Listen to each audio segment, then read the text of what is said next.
नमस्कार, जय हिंद, वंदे मातरम। आप सभी विद्यार्थियों का स्वागत है आपके अपने यूट्यूब प्लेटफॉर्म उदय एजुकेशन में। विद्यार्थियों, आज के इस वीडियो में लेके आया हूँ 8वीं बोर्ड परीक्षा 2025 की दृष्टि से इम्पोर्टेंट कक्षा 8वीं का सामाजिक विज्ञान का पेपर, जो कि आपके आने वाले बोर्ड एग्जाम की दृष्टि से वेरी वेरी मोस्ट इम्पोर्टेंट रहने वाला है और आप सभी विद्यार्थियों के लिए वरदान साबित होने वाला है। तो विद्यार्थियों, इस प्रश्न पत्र को अंत तक देखें, इसे ज़्यादा से ज़्यादा शेयर और लाइक करें। साथ ही वीडियो के बीच में मैं आपको बताने वाला हूं कि इस पेपर को आपको डाउनलोड करना है तो कैसे करोगे। बिल्कुल आप आराम से इस पेपर को डाउनलोड करके भी पढ़ सकते हैं।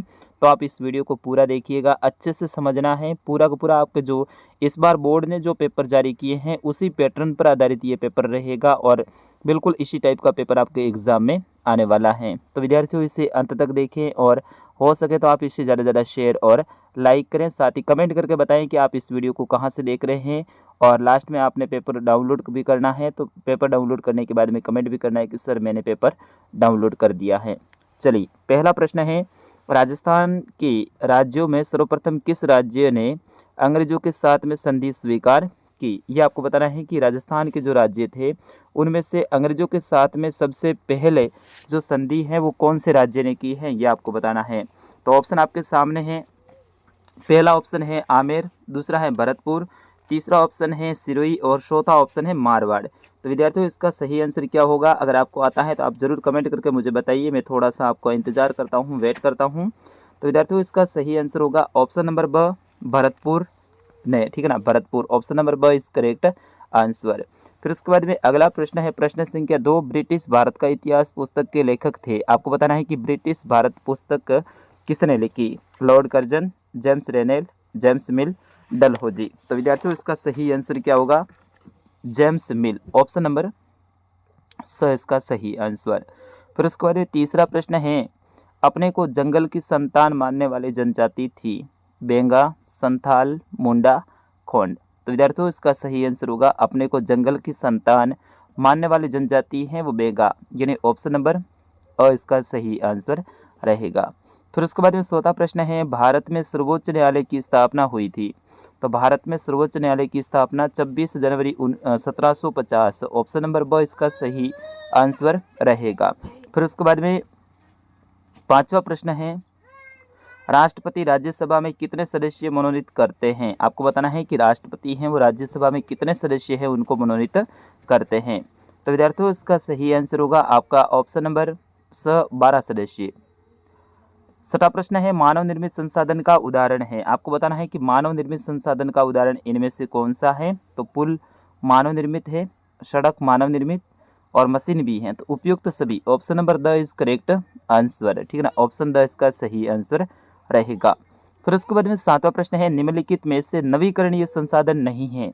नवीकरणीय का मतलब ऐसा है कि एक संसाधन जिनका एक बार अपन उपयोग कर लेते हैं और फिर उसके बाद में नया बन जाता है। तो इनमें से ऐसा कौन सा है जो कि नवीकरणीय नहीं है, यानी उपयोग करने के बाद में नया नहीं बनता है। सौर ऊर्जा बन जाती, आज उपयोग करेंगे कल नई आ जाएगी। पवन ऊर्जा भी ऐसी स्थिति है। जल विद्युत भी है, लेकिन कोयला है वो नवीकरणीय नहीं है, ये अनवीकरणीय। तो इसमें ऑप्शन द इसका सही आंसर रहेगा।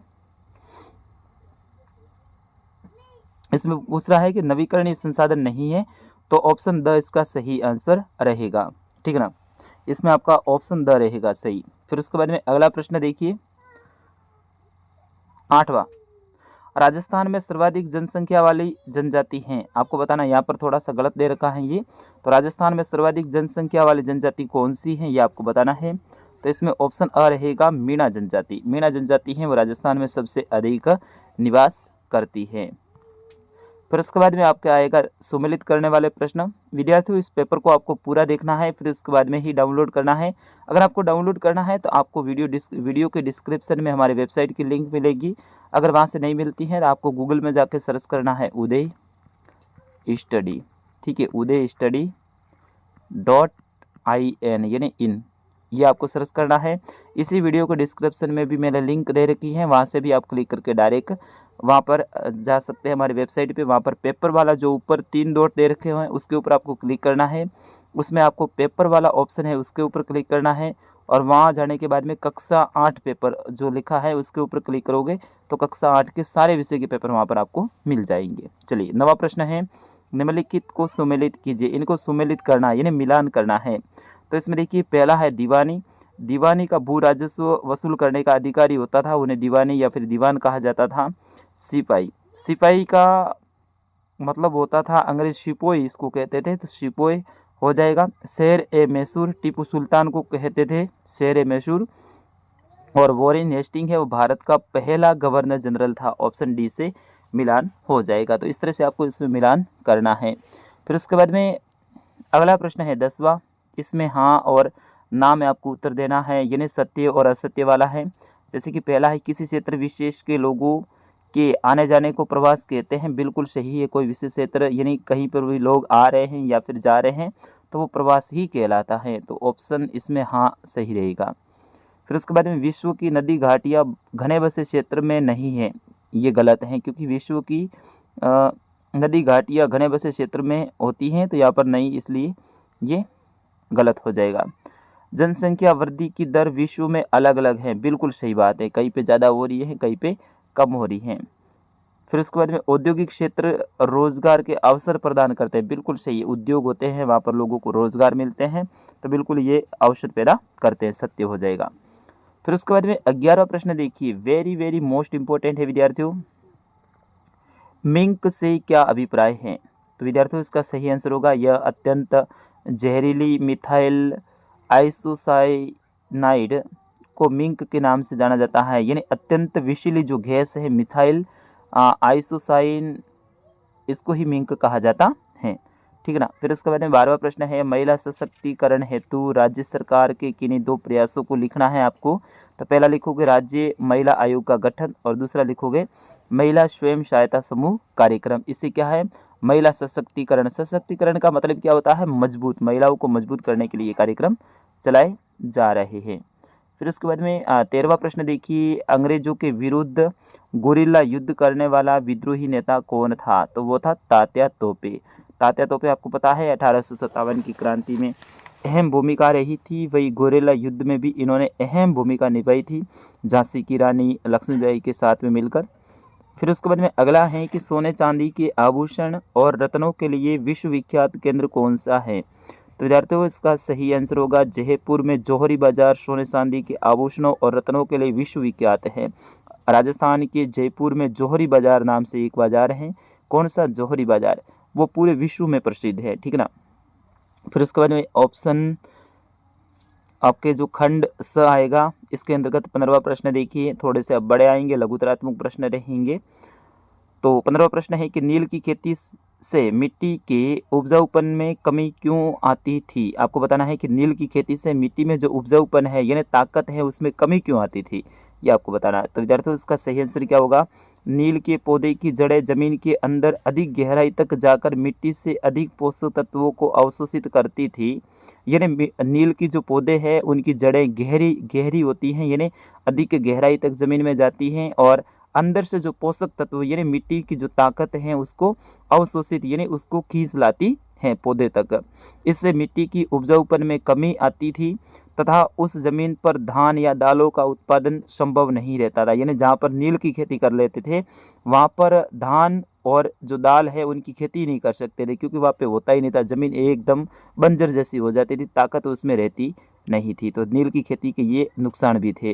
फिर उसके बाद में अगला प्रश्न है रोपण कृषि क्या है? तो विद्यार्थियों देखिए, रोपण कृषि वाणिज्यिक कृषि का एक प्रारूप है जिसमें एकल व्यापारिक फसलें जैसे काजू, कहवा, रबड़, गन्ना, कपास आदि उत्पादित की जाती है।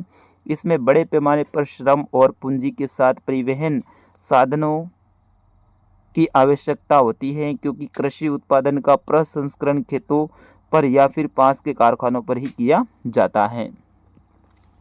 अगला प्रश्न है 17वां, औद्योगिक विपदा क्या होती है? उदाहरण देकर बताना है। वेरी वेरी मोस्ट इंपॉर्टेंट ये प्रश्न है, रट के जाना आपको। औद्योगिक विपदा का अर्थ है उद्योगों में तकनीकी विफलता या फिर संकट उत्पन्न करने वाले पदार्थों के बेतरतीब उपयोग के कारण जो घटनाएं घटित होती हैं उन्हें औद्योगिक विपदा कहते हैं।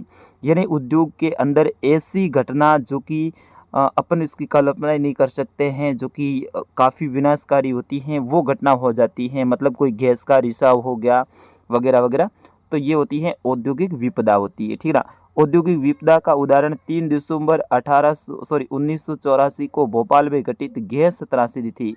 भोपाल में रात्रि के समय 3 दिसंबर की रात थी सन था 1984 और रात्रि के समय मिथाइल गैस है उसका रिसाव हो गया था और वहाँ पर हजारों की संख्या में लोग हैं वो इस गैस के जो फैलाव है उसके क्षेत्र में आ गए थे और कई सारे लोग हैं उस समय पे हताहत भी हुए थे। तो ऐसे में ये औद्योगिक जो विपदा है वही कही जाती है।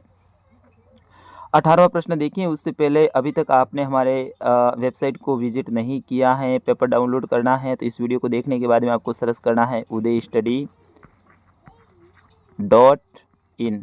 ठीक है, uday.study.in आपको सर्च करना है या फिर इसी वीडियो के डिस्क्रिप्शन में वेबसाइट की लिंक दे रखी है, वहाँ से आप हर हफ्ते आपको हर दूसरे तीसरे दिन आपको क्या करना है, वेबसाइट को देखते रहना है।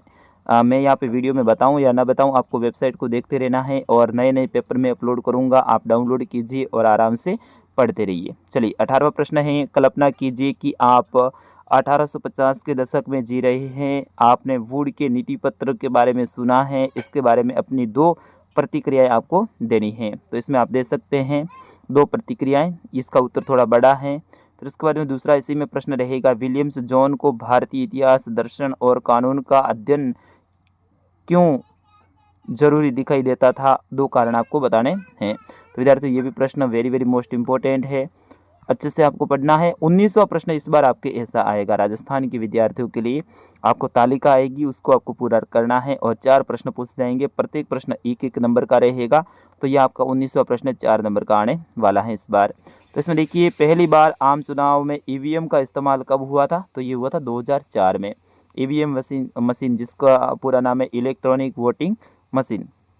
देश की सर्वोच्च कानून निर्माती संस्था कौन सी है, तो वो संसद है, संसद में ही कानून बनाए जाते हैं। राज्यसभा का सभापति कौन होता है, तो उपराष्ट्रपति होता है। राज्यसभा का सभापति कौन होता है, उपराष्ट्रपति होता है। राज्यसभा में कुल सदस्यों की संख्या कितनी होती है, 245 होती है, 245। ठीक है, इस तरह से आपको इसमें ये लिखना है उत्तर।